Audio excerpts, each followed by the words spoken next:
little under an hour, so I have a lot of material to cover with you guys. So we're going to start with a safety moment, give you some background on the water supply program, resiliency, emergency preparedness framework, planning projects, talk about the water program, what we're doing, but then ending with emergency preparedness and Maslow's hierarchy of needs. So how it affects us as people as well. So to start out with, safety moments. So for the water supply program, safety is really important. And so for a lot of our meetings, we like to start with a safety moment to keep us thinking about that. And what's a better safety moment than earthquake safety? So if there were an earthquake, you know, these are the steps: drop, cover, hold on. Okay, so, but I'd argue that when we think about safety and preparedness, it's more than just reading words. It's kind of taking the next step. So I'm gonna talk more about this book later, The Unthinkable. But so if that earthquake were to happen right now, just a little mental, check. Where would you go? So you guys got all the tables covered, so I'm not sure what I'd do, but each one of you would maybe I don't know, get under that. I'm not sure, but it's important to actually take that next mental step and to figure out how would you actually do something. So that's the safety moment. Oh, and one more thing actually related to that is I don't know what the statistics are, but sometimes going outside of a building during an earthquake is a really bad thing. And you should probably do what it says, stay in the same place and don't go outside. So this is from Christchurch.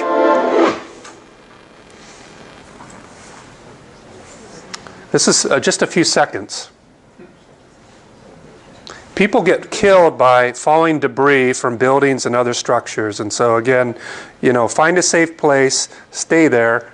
And then when it's safe, exit buildings. I don't know the statistics, but people die from falling debris.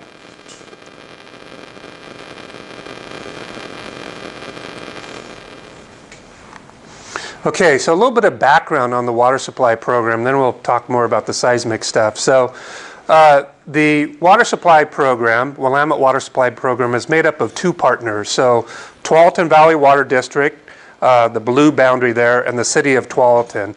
And together we're partners in building this program. I'll tell you more about it in a little bit, but basically serves a large part of Washington County. And there's other cities in the area that are also contemplating their participation in the program right now. So over the last 10 years, we looked at a number of potential water sources to bring that next source of water to Washington County. We looked at the Bull Run supply that feeds City of Portland. We looked at the existing source that serves Washington County, Hagg Lake. We looked at northern groundwater, and we looked at two options along the Willamette River.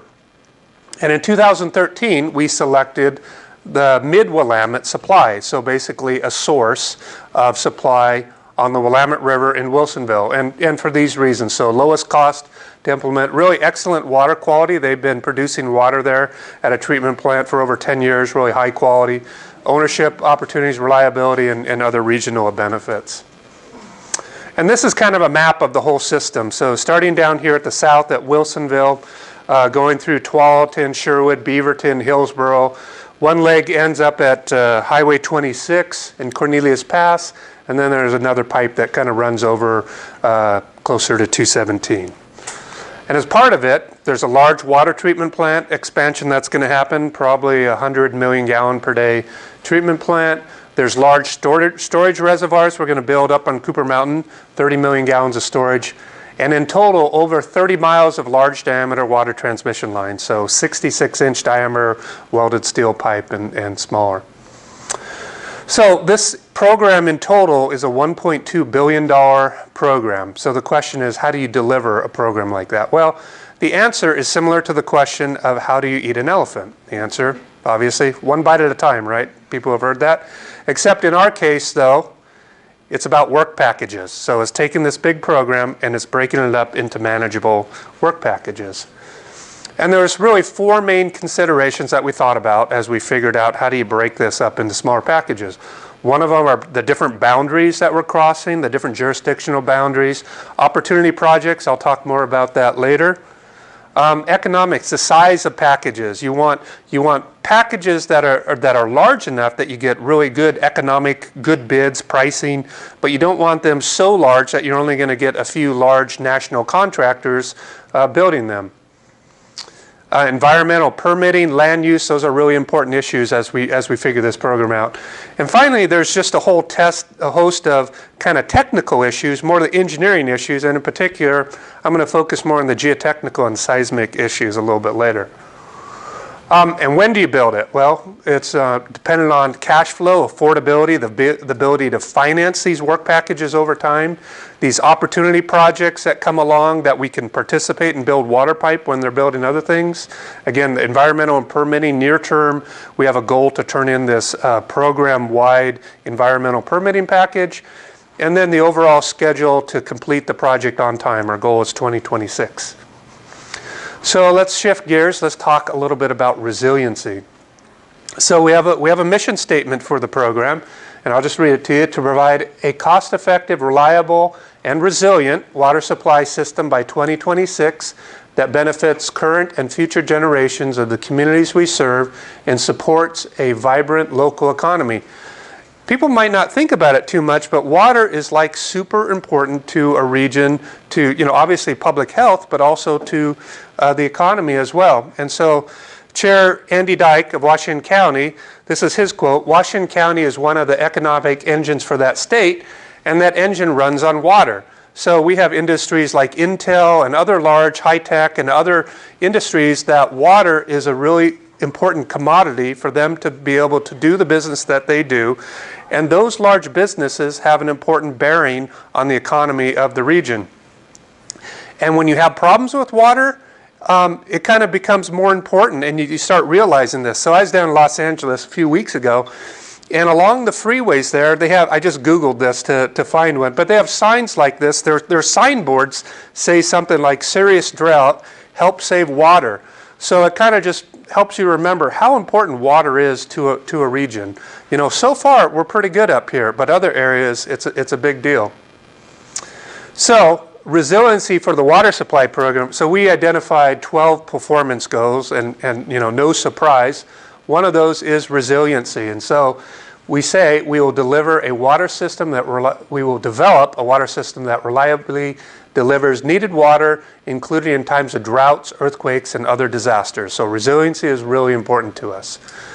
So let's just take a step back and think about how important water is. So, one way you can think about water is a gift. Water is something that is precious. And I think we can all agree water is something that is essential for life. And in fact, people are going to die in about, in a few days if you don't have water. It is critically important. And the world we live in today, there's a lot of things that can affect the water supply to different regions, and they can be man-made and they can be natural disasters. So here's just a few examples. Hurricane Katrina and Sandy, they knocked out power, they made water service undeliverable. In 2013, the Colorado flooding, there's a picture, 1,000-year storm, dropping tens of inches of water in the Front Range in Colorado, just washing out systems. Toledo, toxic algae affected the supply for about 400,000 people. And then, if you remember, in 2014, the chemicals that got released in West Virginia affecting about 300,000 people. But for us, in the context of resiliency, really the event that we're thinking about is the Cascadia Subduction Zone earthquake. So, within the media, over the last several years, we've heard about resiliency a lot. A couple summers ago, there was a story that came out in the New Yorker and talked about how, when the Cascadia Subduction Zone happens, everything west of I-5 is toast. Well, that's not factually correct, but it really brought, to the public and everybody just how important this issue is to the region. You guys, a lot of you just saw this documentary, so that was very well done. A lot of really good information in that. It's making it up to the big screen. There's movies like San Andreas, highlighting the resiliency seismic issue.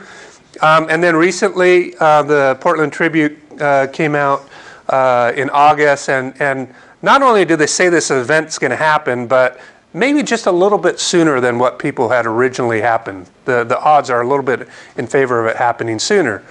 And so we're all like a little bit more sensitive now to whenever you have any of those shakes around us. And so when I was actually down in LA, this thing happened, and so I pulled it up, and there was a magnitude 5 followed by a 4.6 off the southern Oregon coast. And so we're all a little bit more sensitive to those earthquakes when they happen.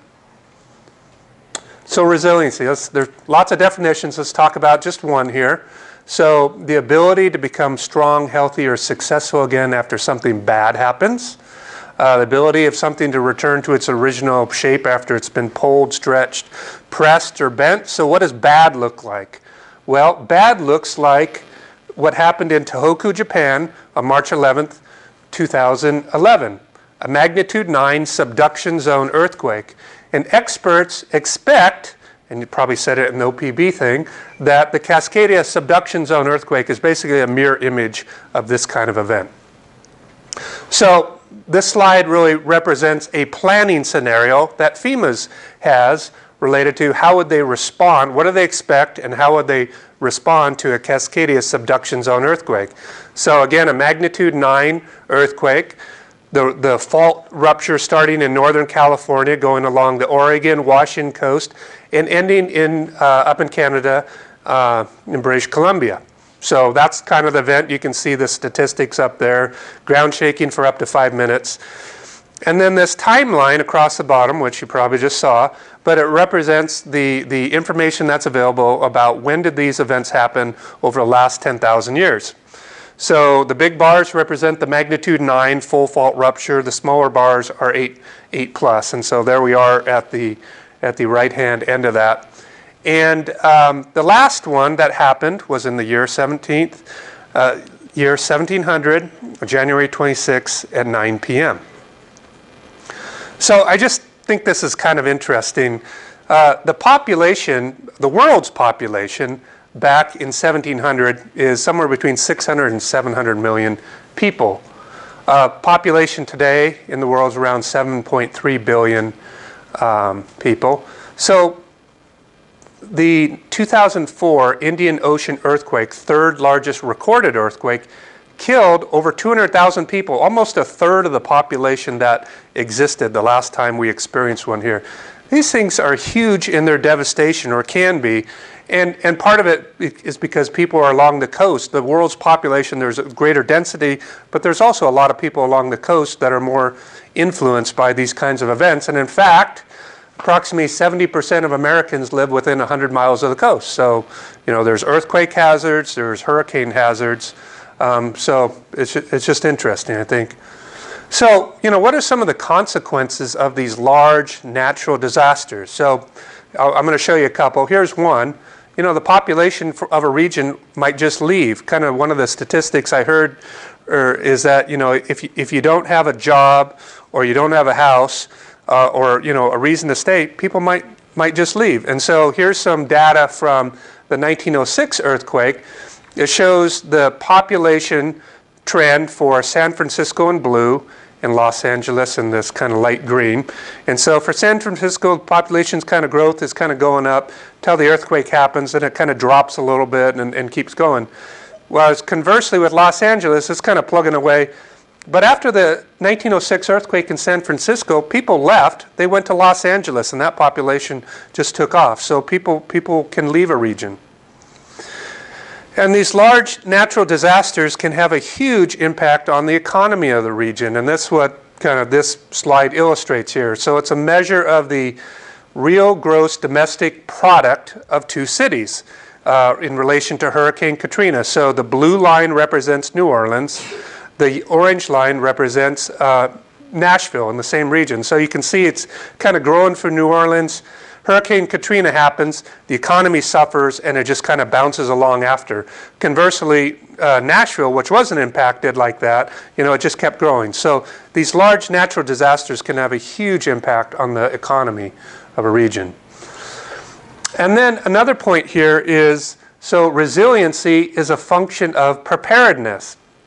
And so kind of how this graph works, so let's start out with the scenario that you're not prepared with your infrastructure, or whatever, okay? So that's kind of this blue line. So, you know, cities across the nation are experiencing aging infrastructure. Things corrode, they get need to be replaced, and so on. So if you're not doing a good job with that, your infrastructure is degrading. And when you're not prepared, when a big event like this happens, is you're going to have a more severe immediate impact from this kind of thing, and it's going to take a much longer time to regain recovery to where we're at before this. Conversely, the green line, to the extent that you're working on preparedness and resiliency, you're going to have a lower immediate impact, and the time of recovery is going to be shorter. So that's kind of how resiliency works into that. So I'm in the water industry, but it's not like I'm off there by myself, just happy being a water industry and not, you know, worrying about what other people are doing or the other relationships. Well, all of this infrastructure is very interrelated, right? So, you know, we need power to run our pumps to move water around. We need roads to drive on to go to our facilities. We need communications to talk to our people. We need liquid fuel for our vehicles. And everybody else needs this water as much as we need them. So it's all very interrelated, interdependent. And finally, this is just a slide that FEMA produced, but out of the universe of critical infrastructure, they identified the top 4 areas of critical infrastructure, and water is one of those 4 that they identified. So I was a PSU student, graduated summer of 2015 with an executive MPA degree. And so I'm going to show you a quote from one of my professors I think is really good. So I'm going to repeat this slide, how do you solve the problem, kind of over and over again with different quotes. So it's a complicated problem, solving this resiliency problem. So one of my professors, Dr. Engel, said, it's like you're building a bridge while you're walking on it. Okay, so I think that's a good quote. You know, these problems can be sort of overwhelming. And so this is a quote from a French philosopher, Voltaire, late 1600s, early 1700s. But he said, don't let the perfect be the enemy of the good. The point is, we don't need to just agonize over having to come up with the perfect solution. It's more important just to start doing something. And we'll get to perfect later, but it's important that we just start working on things as we go. So let's talk a little bit about emergent preparedness framework. So again, how do you solve the problem? So G. Spencer Brown, new knowledge comes when you simply bear in mind what you need to know, keep holding the problem in mind, and it will yield. The history of human beings is certainly a testament to that fact. An individual runs into a problem and simply obsesses about that problem until he or she solves it. So, you know, you got to stick with problems, right? And what he's saying is eventually you get to a solution. Another author, I read a book recently, Ken Wilber, I believe a competent person is capable of bearing problems in mind until they yield their secrets. What not everybody possesses is the requisite will, passion, or insane obsession that will let them hold on to a problem long enough or fiercely enough to basically solve it. So not only do you need to think about it enough, but you got to kind of hang on to it until you get to a reasonable solution. So with my MPA, my capstone focused on developing an emergency preparedness framework. And so a couple of the questions I was trying to answer were, you know, what did it take for, what areas needed to be addressed for the water district I work for to be prepared for a major earthquake, and then what's our current state. So different research methods, so a lot of literature review, talked to a bunch of experts at the end. I did a survey. So related to literature, so the Oregon Resilience Plan is really a great document that describes the problem for Oregon and outlines kind of good strategies and at least high-level approaches to objectives and goals. There's, you know, again, lots of good national level documents.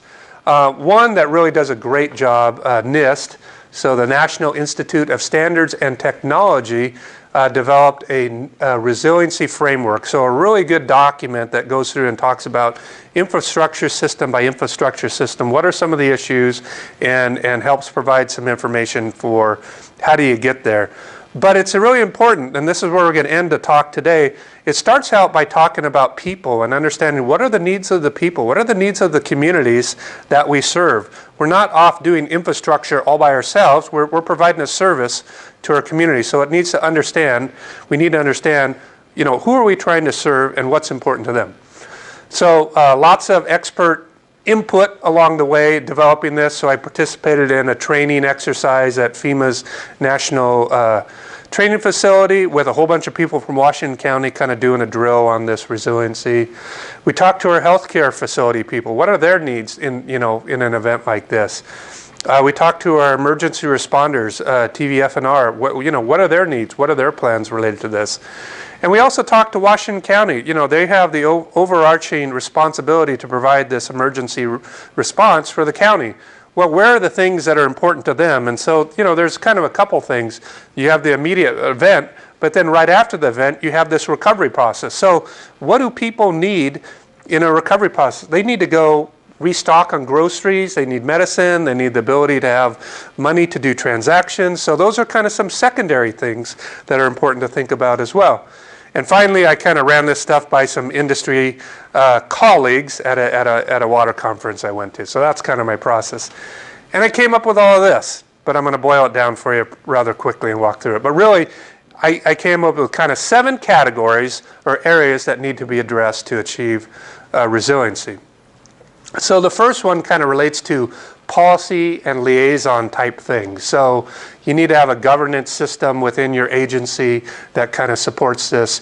You need to have policies that are in place by elected officials and executives within the organization that relate to this. So I'll give you an example. So in water systems, you have large storage reservoirs. Well, there's one of the things you can do is put seismically actuated valves on it. So when you have an earthquake, you know, there's an instrument that measures, says, yes, you had an earthquake, I'm going to close that valve. Okay, so the good thing is you're storing that water, you're keeping it in your reservoir. The bad thing is you're not serving the community from that reservoir anymore. And so that's kind of a policy decision that your elected officials need to decide on. Agreements. It's important to have formal agreements. If this happens, are you going to come help me? What sort of support are you going to provide? And informal agreements with people you know. Relationships is huge. You know, you need to know who you can work with, and if you know those people and they're on the other side of the phone, there's a lot of trust there, which is just huge.